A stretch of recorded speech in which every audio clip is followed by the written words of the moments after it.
I refuse to say that he was a weak person because it's not weakness. It's not weakness. He got tired.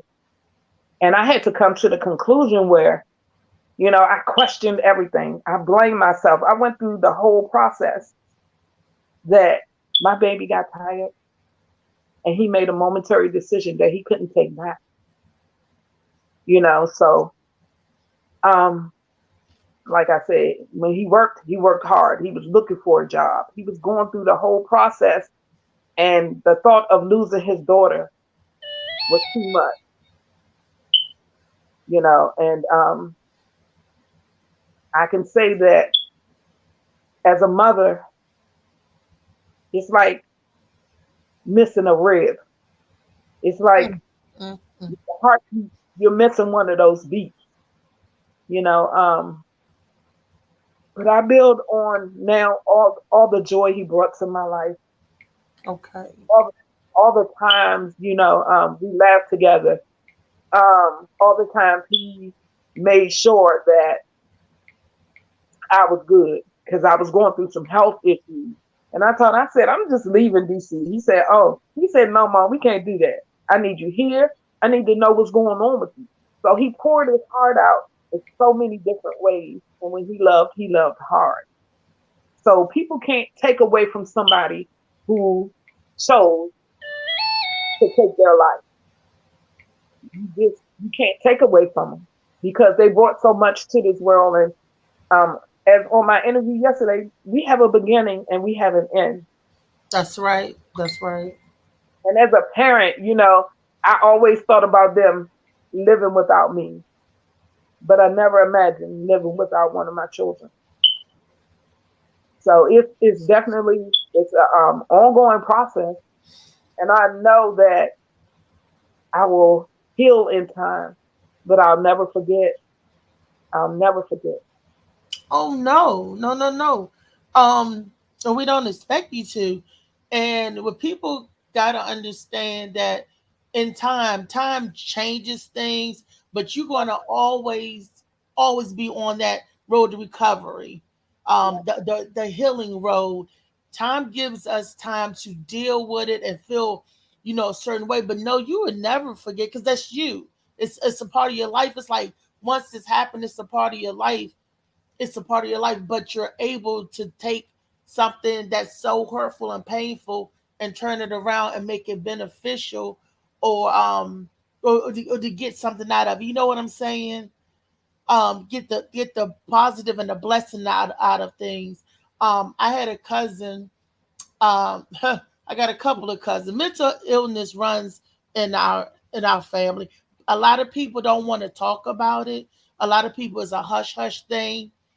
uh, you know, why is part of that PTSD. We get so much put on us, and we expected to take it, grin and bear it, and Right. not be able to express ourselves, or if we're hurting inside too, and that comes from slavery. Because if you feeling or whatever certain way, you better not. It's like hush, you don't talk about it, don't say nothing. It's all that over 400 years of conditioning, and it still happen now. We have to break the cycle. We have to break the chain. We have to break that silence.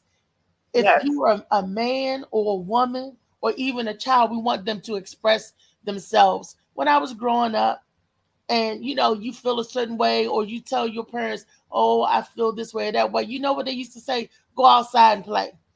Hmm. Go out, like that's gonna, they would never take the time to figure out, is this child going through something?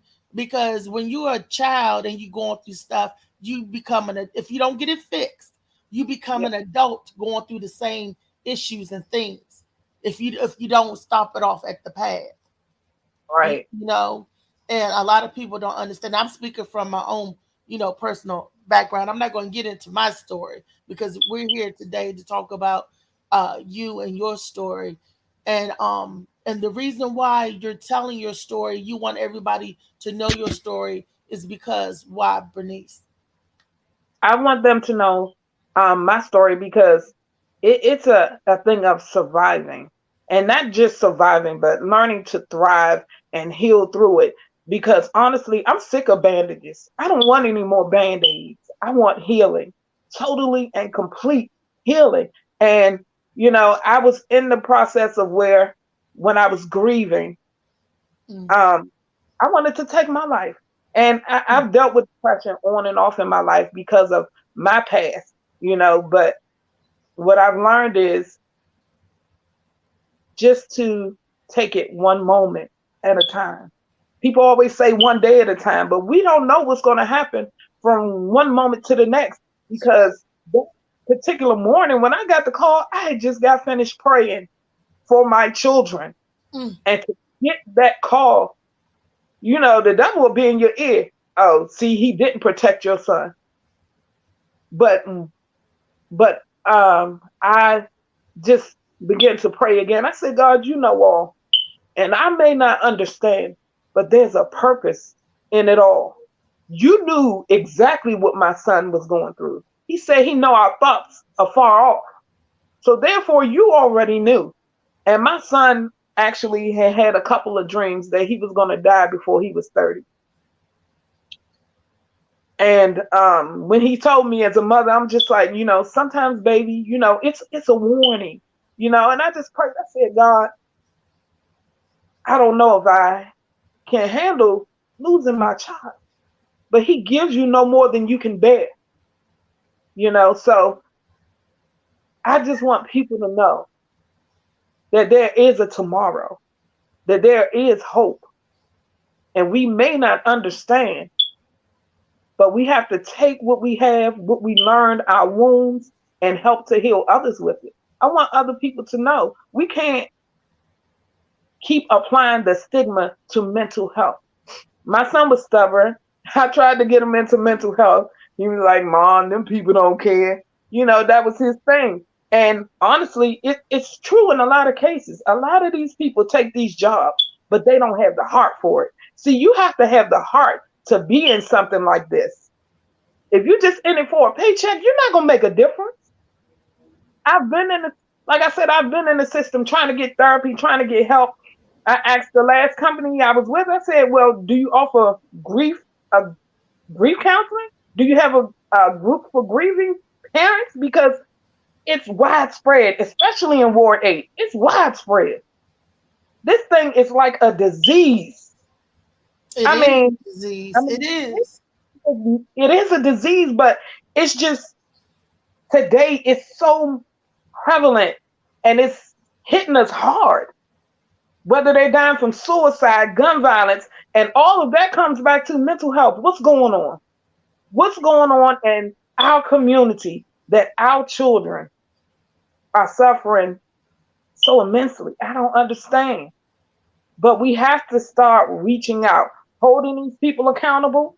And if the agencies aren't held accountable, then we need to hold the politicians accountable, because you guys supposed to be running the government. What are you doing? See, we talking about the pandemic. This mental health is a pandemic. And if we don't start now, it's just going to get worse. Because I don't want another young person to feel like, oh, nobody cares. Nobody cares. My son, like I said, my oldest son created a post. He said men don't have the room to, you know, play victim. And it's sad because they're human.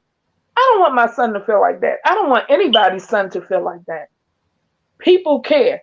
And I told him, I said, the thing is, he asked me a question. He said, well, Mom, he said, the thing is, if the 90% don't care, then the 10% is very minor. I said, but the thing about it is, we got to stop focusing on the 90% and work on the 10% who are pushing, who are trying to help you thrive, who want to help you through it, who want to be your strength, who want to wipe away your tears.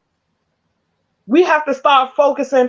See, everybody look at the big picture. Let's look at the small percentage and say, okay, we're gonna get this done. Because if God is for us, who can be against us? That's right. That's right. You can be an army and change so many lives. Our black men are suffering. And not to say the women aren't, because I'm a woman and my daughter, I have daughters who go through depression. But our men, and we wonder why their hearts are cold. We wonder why they act like they don't care because they feel no one cares. So we have to show them different. We have to. We have to be that willing vessel. We have to sacrifice the time, the love, because yes, the 9 children are mine. God gave them to me. They don't belong to me, but they belong to Him. But I see others as my children. I have adopted, sons I adopted that came by way of my children, and I love them, and I want to help them because I always tell them, I said, look, let me be your safe place, and if I can be their safe place, and I don't have much, but if I have a couch, if you're homeless, if I got food, you got it. If I don't have but $20 and you tell me you're hungry, I'm gonna send you something, because that one act can change your life. It can change your life. And I'm ready to do this. And I know there's others out there with the same heart I have. We have to save our children. We have to save the grown men as well. Because I see on social media these men crying out. Where do we begin? We begin in our house and we take it to the street so that we can encourage these men to encourage other men. And it can be a chain reaction. That's right. That's right. And what you're saying about the 90 and the 10, that 10% could be more powerful than that 90. You know what I'm saying? We could make a bigger impact, a bigger difference, it'll be contagious. Remember they say that it's just a few people in the world that's trying to do good, but we could make a difference because Yeah. we could be more powerful and than that 90, than that negative. We got to just be the positive force. Sometimes just one little word can make a difference. Sometimes just one random act of kindness goes a Yes. long way. See, we don't know how far it goes, but we can bless somebody and they take that blessing and go on and bless bigger and bigger and bigger. That's what we want to do. We want to be the blessing to our children and not the curse anymore, because that's what we have to do. It's generational of curses. It's generational, and we have to break the chain. We have to be the one that said, wait a minute, I'm gonna stop this because I'm tired of this. That's why we have to speak out and tell our children it's okay to hurt. It's okay to feel that way, and you stronger than you think. And we are here. We are here for you.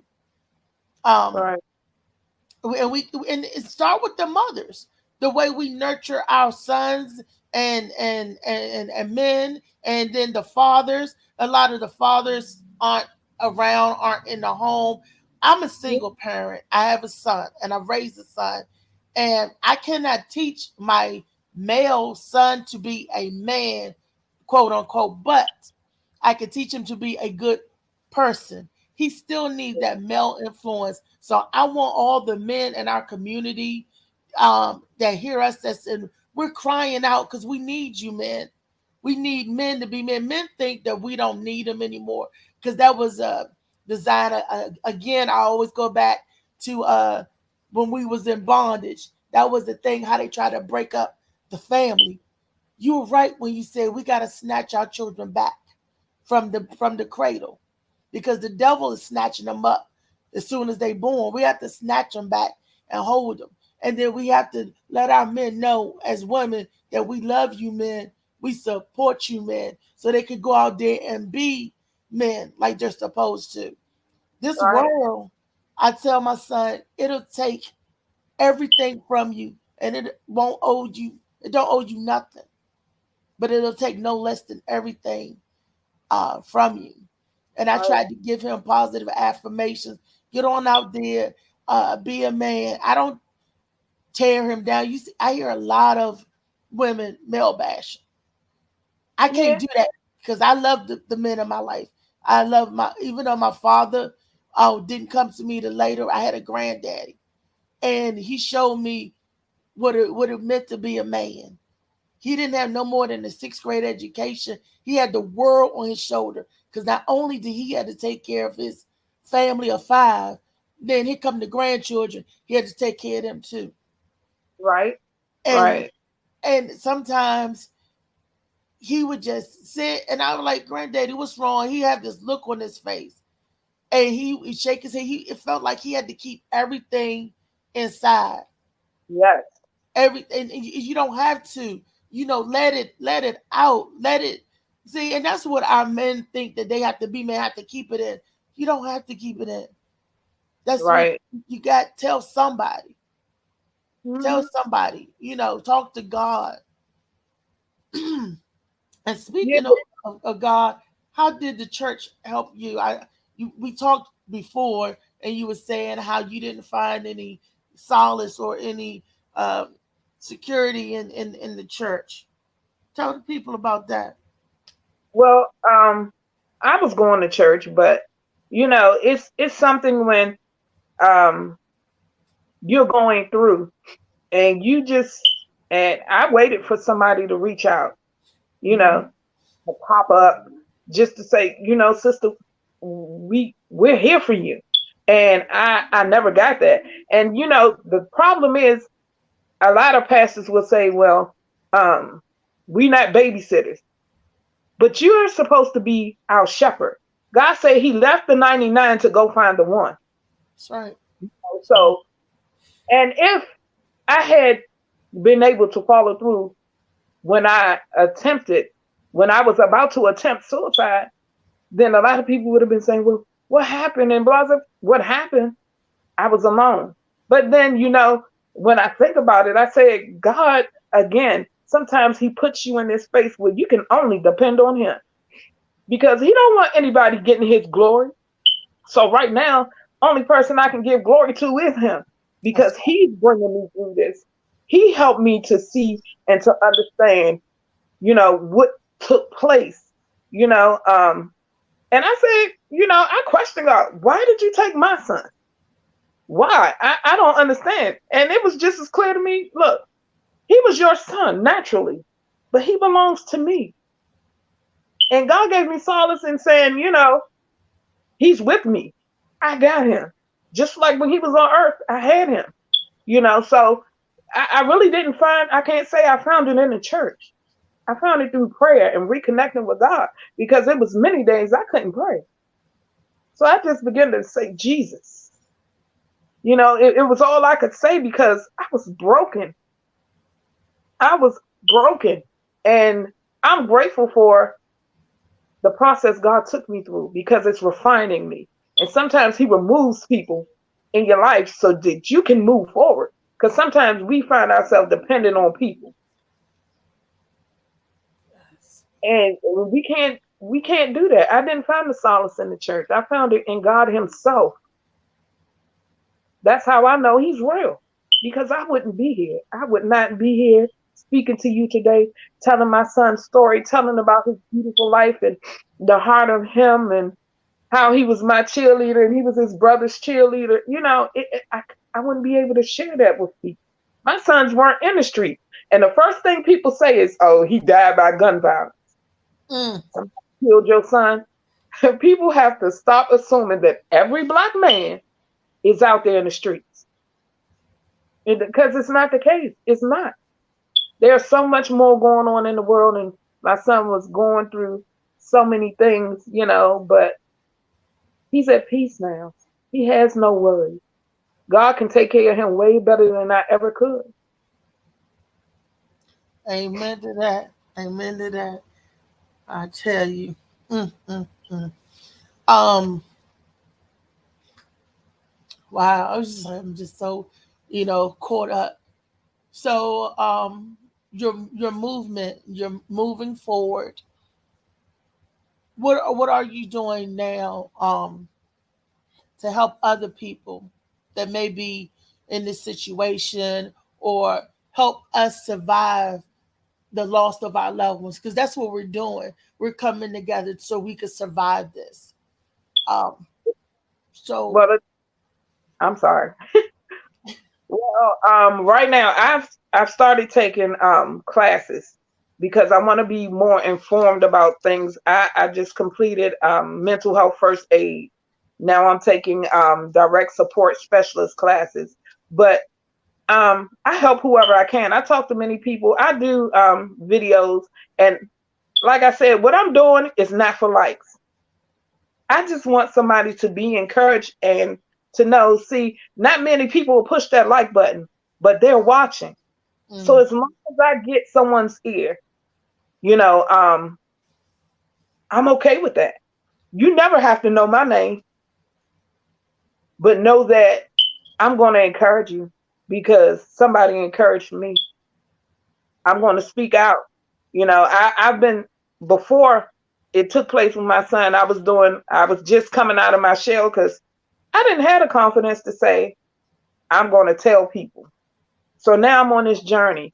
And it began with my cousin, Girlene. I mean, she opened that door. Her and Rico, they opened that door for me and they put me on their show. I've been a co-author of two books. One is called Overcomer. They are for sale, I believe, still on Amazon. And one is called Seasons. I'm waiting for my shipment of books at this time. But I'm also in the process, like I said, I started my book, but once this took place, I was lost. I couldn't focus on anything. I couldn't. And the sad part is honestly, people in the community, they say people can see in you what you can't see in yourself. I've approached people, look, I want to do this, I want to do that, but people don't want to see, and it's sad with the crab in the basket mentality. They don't want to see you want to see you get ahead. But the thing about that is, look, I'm not out here to be rich. I'm out here to make a difference. That's I'm out right. here to heal art. I could care less, because I know what it's like to be without. I've been homeless and my kids went through that process with me. I've been homeless. I've been in bad relationships. I've had the low self-esteem. I've dealt with all those things. But pushing myself to the side, this is about something so much bigger. So I'm out here, and every chance I get, I'm speaking and I'm feeding the homeless and I'm doing care packages and I'm encouraging people. I saw I call them my hood sons the other day. And he had started a job and I'm starting to see him back out here more often. So I just walked past him. I said, "Good morning, how are you?" He said, "I'm okay, Mom." So he had this look on his face. I said, "Well, where the smile at?" And he smiled for me. I said, "Let me tell you something. As long as you're trying, because we don't realize how many of these guys out here on the streets don't want to be here, but they Right. feel they have to be. They feel like they have to be." And I had spoken with him before, talking about the whole situation with, them being in the streets. And he said, "Mom, they take us and they put us in these programs. Then they want to put us in these programs and pay us $9 an hour." He said, "I can't survive off that." He said, "Then we'll tell them, we can't be in certain neighborhoods because of the life we have lived." But they don't pay attention to that. So these guys are not willing to risk their lives for $9 an hour and you putting them on the enemy's turf. So their mental health is very much affected because they're losing friends back to back, back to back. And I can see the hurt in them. So we have to. It's this thing is so vital. So if I can do an encouraging word, I'm working on speaking more often because, like I said, I wouldn't speak out of fear. I wouldn't even use the gifts God gave me because I was fearful. I didn't feel good enough. And that came from my background. But God is changing and shifting and molding me into the woman he wants me to be. Even when I'm going through things, I can always find a word for somebody else. So I'm going to be out here. I'm going to continue feeding people, encouraging people. I had a homeless friend who used to be up here all the time, and every time I saw him, like I said, I don't have much. I don't even work, but I would bless him and encourage him because he's an amazing artist. And we don't know how many gifts we have out here that haven't been unwrapped. Right. But they don't feel good enough. They don't feel good enough. They don't feel like people will accept them. And like I said, I've been homeless. I know what it's like to get those stares. People looking at you like, the attitude, the stigma, because you don't know people's story. That's right. You don't know their story. You don't. Now you mentioned something about mental health, first aid. Well, what is that? It's basically you learning the steps. Like, say, I'm going through something, and they teach you the steps on how to approach, what to say, what not to say, um, and then the resources you need to help these people. So it's basically like CPR for the emotion, Mm-hmm. for the struggle of mental health. Okay. Okay, that's what that the first aid mental health. So those of you who asked the question, what is first aid mental health? That's what it is. The first steps of recognizing and understanding that something's wrong, and then the second step of what do you do when you do recognize that there's something wrong or problem or somebody needs encouragement. I'm sorry. I wanted to ask you when you said that your son, because I myself, I'm a big advocate of mental health. I need counseling myself. I'm in counseling, myself. I'm not ashamed Right. to say it. We all do. I had to find a counselor that was the fit for me. When you said that your son would tell you, "Mom, they don't care." I've been there, and when I felt that, I had to tell him abruptly, "You can't help me. You're not the one Mm-hmm. that can help me." Because I used to have a life coach. Nothing against white people or anything, but this was a dilly white lady who had no idea what it's like to be black. She was one Mm-hmm. of the mega people, and she did not have any idea of what I was growing up in, what I was coming from, not a clue. So how can you help me or you be my life coach when you don't even have an understanding of the person that I am? Sure, you may have been a woman, but you were a white privileged woman who do not understand nothing about a poor little black girl. With that Yeah. being said, I voiced to the company. I said I need somebody else. This is not Mm-hmm. going to work. Did you ever feel like um when you all were in therapy to get another therapy, like if the first one don't work, find another one, but it's important for you to stay in the program to see if you can find another therapist that you can relate on or on that level. You know, the thing is, like I said, I advocate for myself, and I think these companies are not really used to people doing that. I had to tell them, I said, let me tell you something. I'm going through something. I said, Mhm. but trust me, this is not what you want here. I said, and I would talk to the director, and what they do is they try to keep you from contacting, other people, the head of the companies or whatever. So I told him, I said, oh, I need a new worker. This is That's not right. working. And when they begin to give me the runaround, I said, okay, we're moving forward. Next company. But I think it's kind of God's way of saying, I need you to see what's taking place. So you can advocate for this because these providers need a report card. Mm-hmm. Yes, Start they giving you a do. report card because they'll have people in their systems and they're getting paid for it, and the people don't even come to the office, and they don't come to people's homes. They don't come to people's homes. They don't reach out. They don't by the phone. And this has been my experience.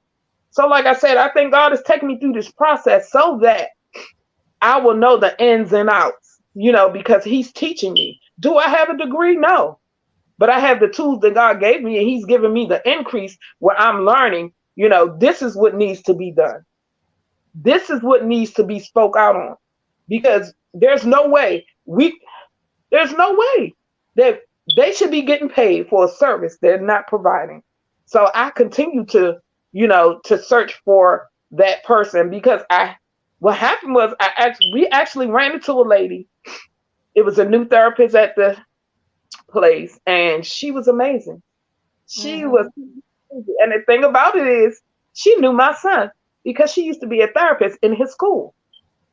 So when she heard about my story, she was emotional about it. She was like, "I'm not gonna cry till you leave because it's unprofessional." But this lady up and left. She said, "I can't take what's going on in this company," and we never knew she was gone. So my daughter and I went to the place and we said, "Well, we haven't heard from our therapist." "Oh, she's gone." Mm. And you weren't going to say anything? These are the things that's taking place. We have to be held accountable. We are being held accountable for our actions in the world. You took on this responsibility, do it, or step to the side and let somebody else do it. And that's another thing. There's a shortage on therapists in Washington, D.C.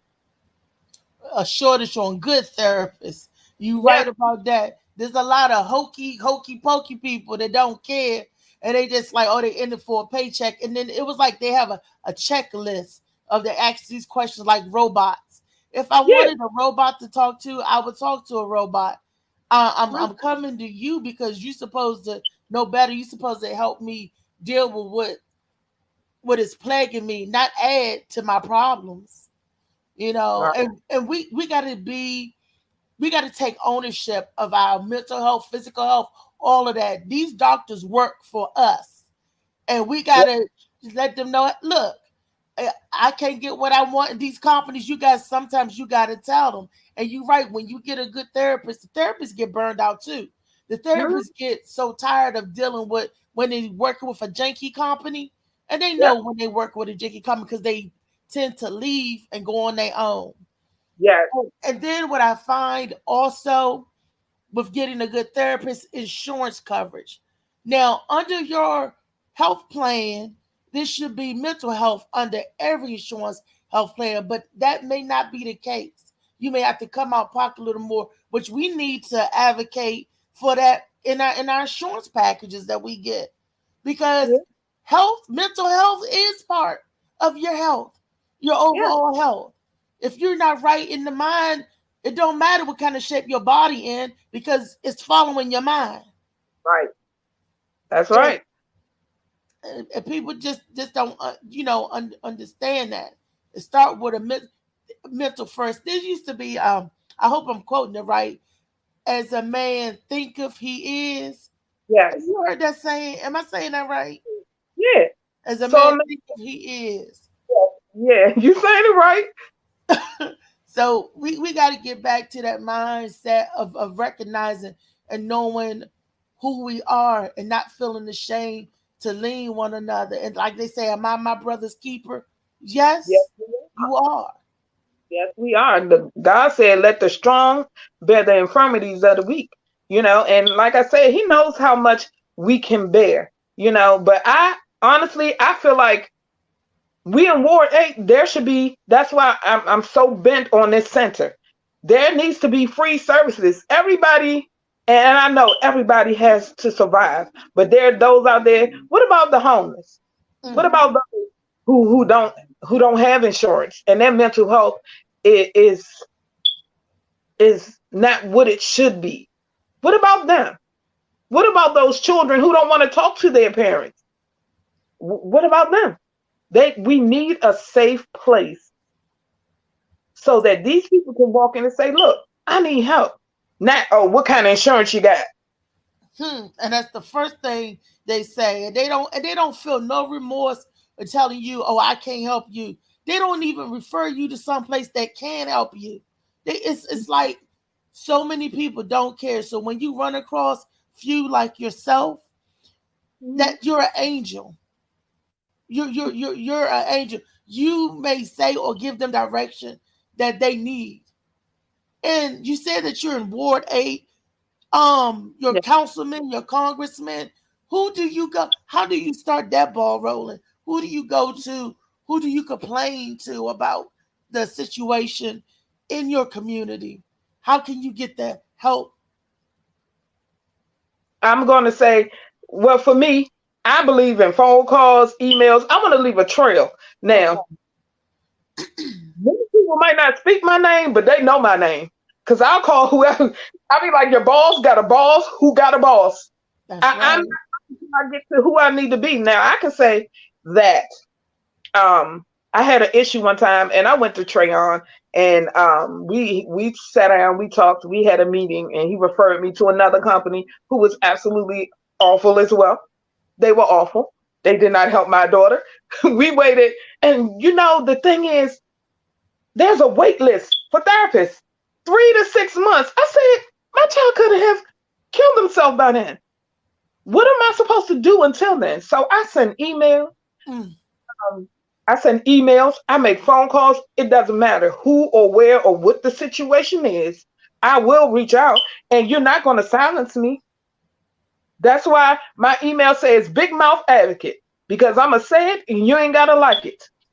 Mm. So I go through that process, and I have to say we have some good people here. Um, uh, what is it? ANC Commissioner Celine, um, Sandra Seegers. I don't believe she's any longer ANC commissioner, but they actually reach out. He is up and down Ward 8. He's always around, and he is one I can say he is about his work. Because if he don't know, he'll find a way. Mm. That is. That's what I do. I reach out, because like I told you, honestly, I'm just coming out my shell. So when I'm passionate about something, my passion, there's no stopping, but I'm just I'm just to the point where it's time for change. It's up to us for a change. And they say be the change you want to see. So That's right. That's right. I want to be a light. And like I said, I'm not looking for spotlight. I don't need to be a star. I don't need millions of dollars. I just want to help because it's the heart he gave me. And one thing for certain and two things for sure. I know that when my son left here, he knew my love for him. And he knew that I would keep my promise to him to take care of his baby. And, I said, I'm old. I'm about to be 50. I said, and I'm starting again. But again, God gives us no more than we can bear. And she is a piece of me. And like I said, she told me, she said, Grandma, Daddy sent me here to take care of you. And she Oh. looks just like him. So it's a struggle for her. It's a struggle for me.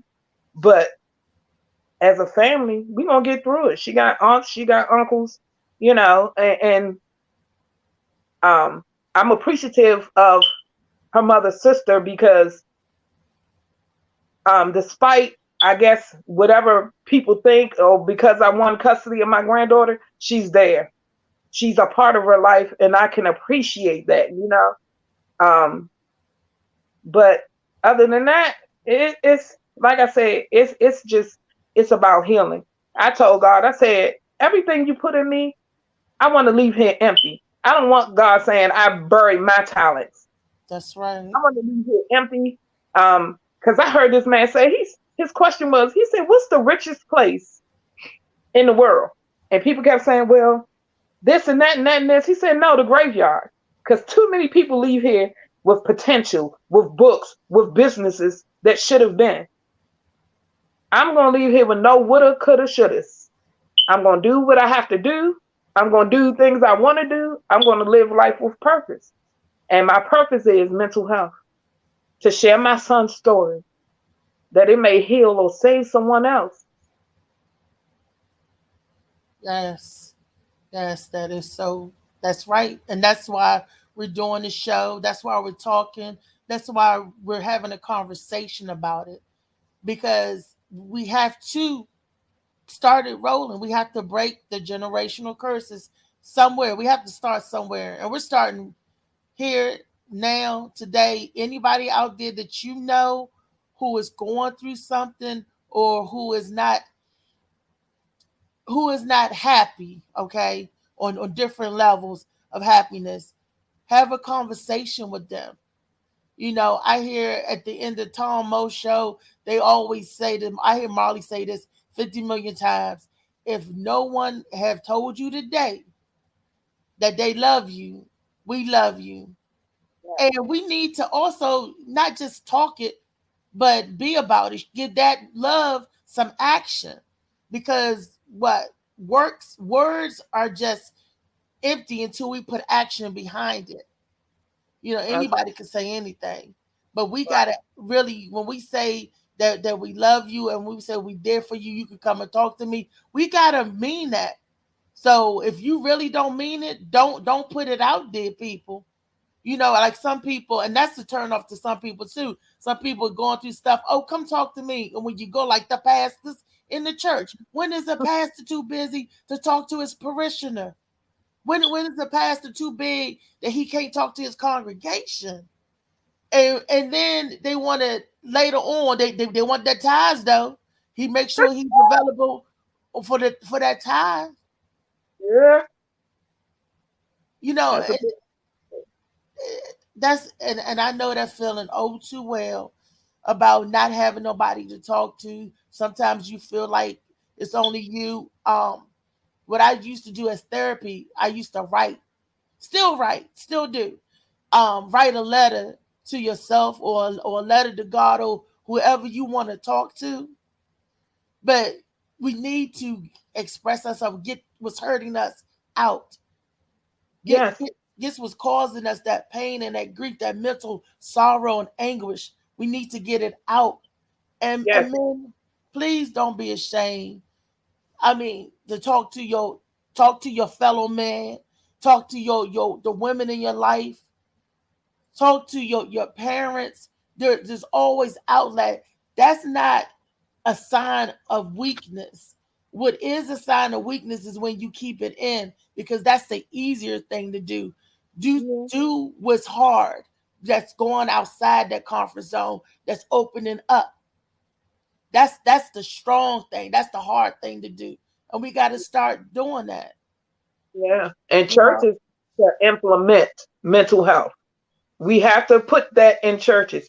If we didn't need them, why would God present it to society? We need it. It has to be implemented. We have to have someone in position to that's help right. people. Because yes, I pray. I believe in God. I know that He's real in my life. Now I can't force nobody else to believe it, but I know for a fact I wouldn't have got through this process without Him. But the church has to recognize and put into place things to help people.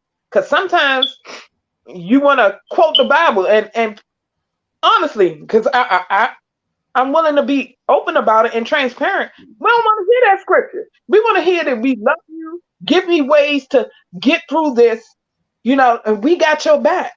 That's right. You know, sometimes you just have to be there. And sometimes people ain't gonna want to talk, but have a room where people can sit and have a cup of tea and just be in the company of somebody. Because Mm, sometimes being home and being alone is not the safest place. that's right. It is the safest place. We have to open up and create spaces where people can be vulnerable. Because with my family,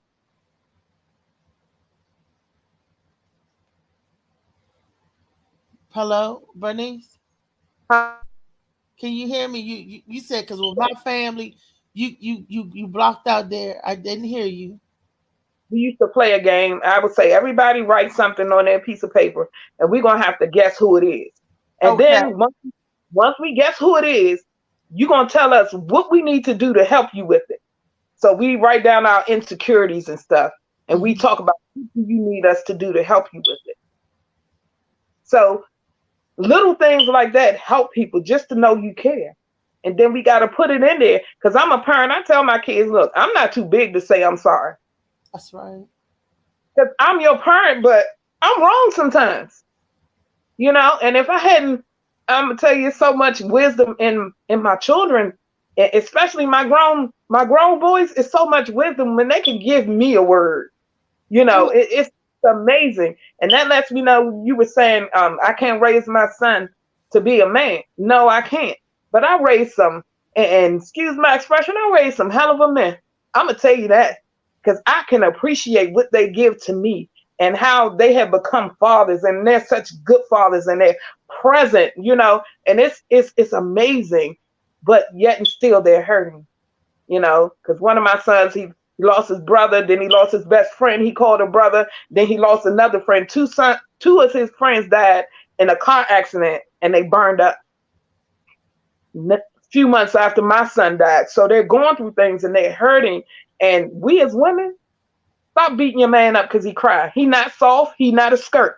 He's a man with emotion. He feels just like you do. Allow him to be vulnerable or lose him one or two ways. Either he gonna walk away or he might take his life.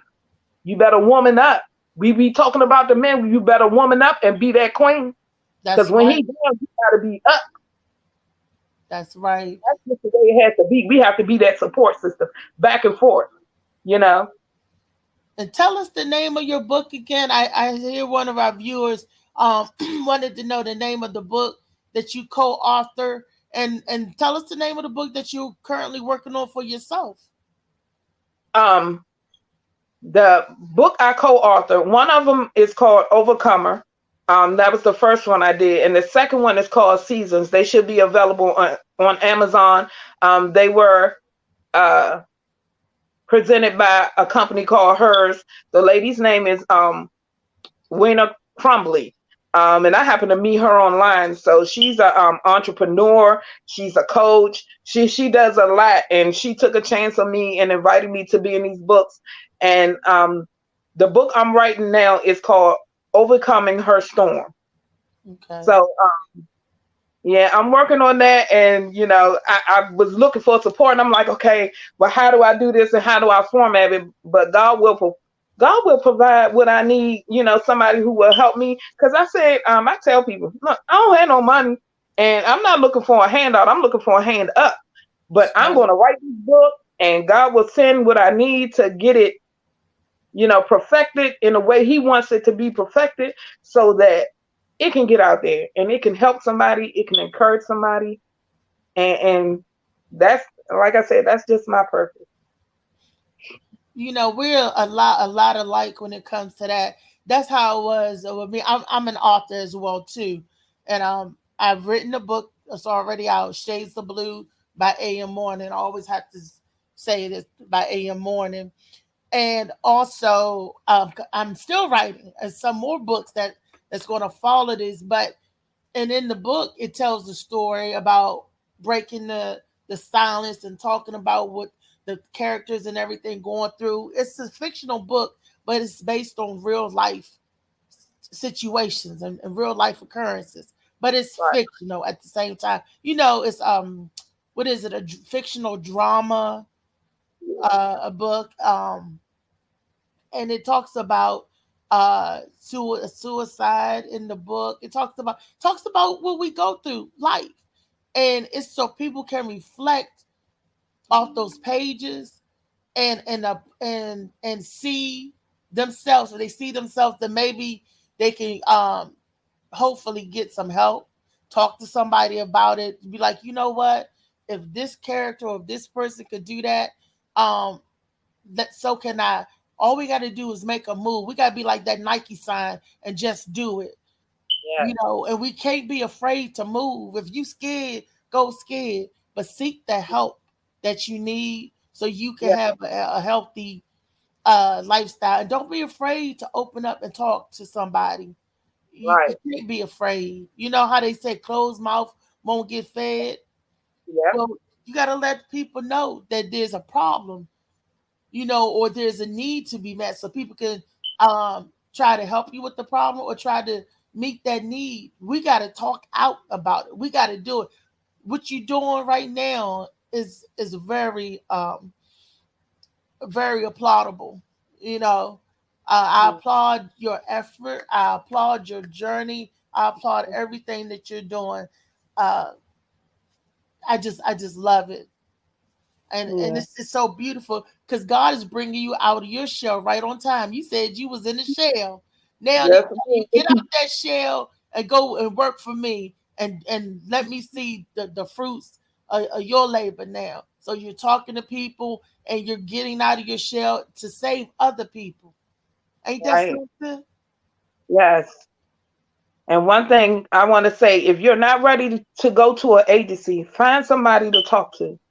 And I want everybody to know sometimes you don't always have to talk back. Just be willing to listen.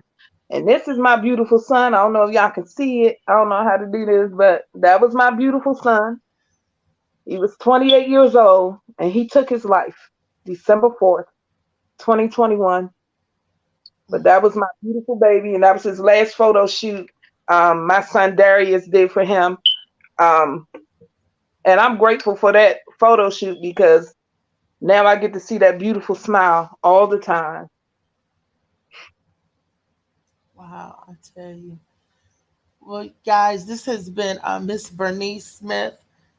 Um, follow her. How can they follow you, Bernice? How can they contact you? How can if somebody wanted to donate or give you something, give them your information how they can reach you. Well, if you find me on Facebook, I'm Bernie Smith. My page is public. Um, So you can reach me there, and any other information you need to know, I will provide it for you. So I'm not a closed person. Like I said, I'm coming out the box. I was comfortable there, had my blanket, my drinks, and all that good stuff. But now I'm coming out because I need the world to know. But Bernie Smith on Facebook, you can reach me there because I don't remember all my information off top. I'm getting old. I'm getting old. You girl, you is not old. You getting better. We like wine. We age to perfection. Yeah, but I'm on TikTok and Instagram as well. But like I said, reach out to me and you can even text me. My number is 202-890-7565. 890-7565. All right, y'all. That's Bernie Smith. Molly, do we have anything from our viewers? Are they saying the comments? Do they want to say something to Bernice or ask Bernice something? No, no. Great show. Katina said thanks for sharing your story. Slicky, Nene, everybody was in here. They just wanted to know the name of the book. She gave the name, so it was a great show, though, Okay. as usual. Thank you. Thank you. Oh, we're gonna have Katina back on the show tomorrow. Tomorrow, Friday. So hopefully, Katina be on the show, and we can hear her just like we heard Miss Bernice Smith. You know what I'm thinking? I would like to form a women's circle. You know, like some type of nonprofit organization where women like us we could get together and try to reach out to help our community. See, you're in Ward 8, I'm in Ward 9, and everybody know that Ward 9 is just an extension of Ward 8. I'm in Suitland, be the edge of PG County, and everybody know that that's really Ward 9. So I'm over here in Ward 9. But but if we could, how do we start that to get something together for I'll say the DMV area, you know, because a lot of us hurt and not enough of us. It's not oh gosh, what am I trying to say? If us 10 get together, 10 out of 90 get together, we could make a powerful punch. And we could knock down that 90, that negative, and maybe we could win over some more people and grow um the love and the support that we want to give our fellow man, our people. You Yeah, know, I understand. I've been trying to start a women's group. The name of the group is League of Extraordinary Women. So I've talked to a few women and I'm trying to get it together so we can get a place, we can meet up, sip some teas, some coffee, talk about what we want to do because it takes many great minds to build something. right, right, agree. Let me know because I'll be more than happy to to help. And I also wanted to talk about the elderly that's going through stuff too. Mental Yeah. illness with the elderly. They're depressed, they're older, they're alone. Some people don't have families. I seen this in the nursing home that my grandmother was in, and I wanted to start it I wanted to start something called Ahead, assisting, helping elderly and disabled. That was my idea. I'm trying to get that together too, because mental illness affects everybody. It affects the young, it affects Yeah. the old, it affects the disabled, and sometimes our disability can cause us to go into crisis. Yes. Like when we get sick or something, that change our mental. We're no longer, when whatever's in the body goes in the mind, and vice versa. Because That's the truth. sometimes we go through so much, and so much pain and so much hurt, where we want to just call it quits sometimes. Right. Like you said, we got to make it through each next 1 second to the next, because a day ain't promising. So you can't say just get through the next day, because 24 hours is a long time when you hurting so bad. A Yes, it is. minute is a long time. So we have Yes. to make it from 1 second to the next. And that's the truth right there. Yes, it is. I thank you so much. Any words of wisdom you want to impart on the audience, the viewers out there? Well, um, for me, I want to say, take it moment by moment. Mhm. Don't beat yourself up. Every moment you survive is a win. So just keep pressing. And as God said, the race is not given to the swift, nor to the strong, but those who endure to the end. And He's That's not going to give you any more than you can bear. So if you have no one to lean on, you can lean on me. amen to that. And I just want to thank you again so much. And you are a light. We are a light, and we are here to help our people out of the dark, because our Yeah. people been in the dark so long. So you're a beacon of light. I'm a beacon of light. All the Yes. positivity, and we can help light each other. Like when you seen that your flame is going down, you can call on me, my sister, and for words of encouragement, for words just to listen. If you need me to just to listen, just to be there, knowing that I got your back. And that's what we have to do as a group of people, as a society. Sometimes we have to light each other flame. When I see your flame going down, let me pour into you to brighten that, bring that flame up again, and vice versa. And if we do that to every light we see, we'll we could illuminate the world. But it Right. start one light at a time.